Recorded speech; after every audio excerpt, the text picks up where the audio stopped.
Oh look, the anomalies are here. What are anomalies, you ask? It's basically the White House's request if and when we get into a continuing resolution. A CR's primary purpose is to keep everything steady as she goes, but anomalies are asking for adjustments. Politico has the full memo if you want to go look at it.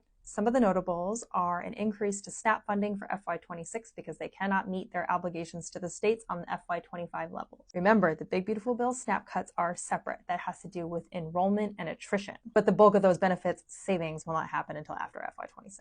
Until then, it remains mandatory spending. There's the DC fix in the previous CR from March. DC was barred from spending its own income tax dollars, which is weird. There's an anomaly requesting a fix to that. There's several provisions for defense and for disaster mitigation. There's one trying to make sure that there's enough salary expense for tariff collection with the Department of the Treasury. And there's also provision for HUD to be able to use FY25 unobligated funds to meet its FY26 obligations. In the meantime, we also have the expiration of the Affordable Care Act subsidies at the end of this year, which will cause premiums to skyrocket by about 75% if left undealt with. So Republicans are squirming a little bit about that. If you want a crash course in the current status of the real appropriations bills, check out my appropriations playlist. I go through all the Senate and House markups so far. You'll notice that the Senate versions are very sane, the House versions are not.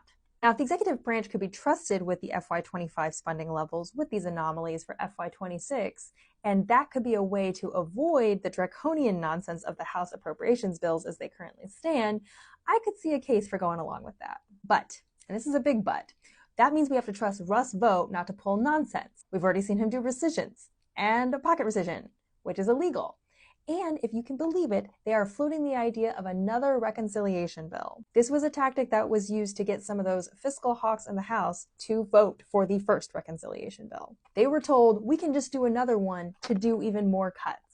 When I say the Republicans are not making a good faith effort to fund this country responsibly, I mean they are not making a good faith effort and clearly do not intend to. So again, you can believe whatever you want about a shutdown. You can believe that these people will be reasonable.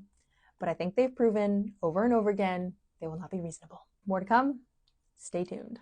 Quick note, as soon as I finish recording this video, Chief John Roberts of SCOTUS entered the chat and is upholding the illegal pocket rescission while it makes its way through the courts. But usually you don't do that unless you plan on overruling the lower court.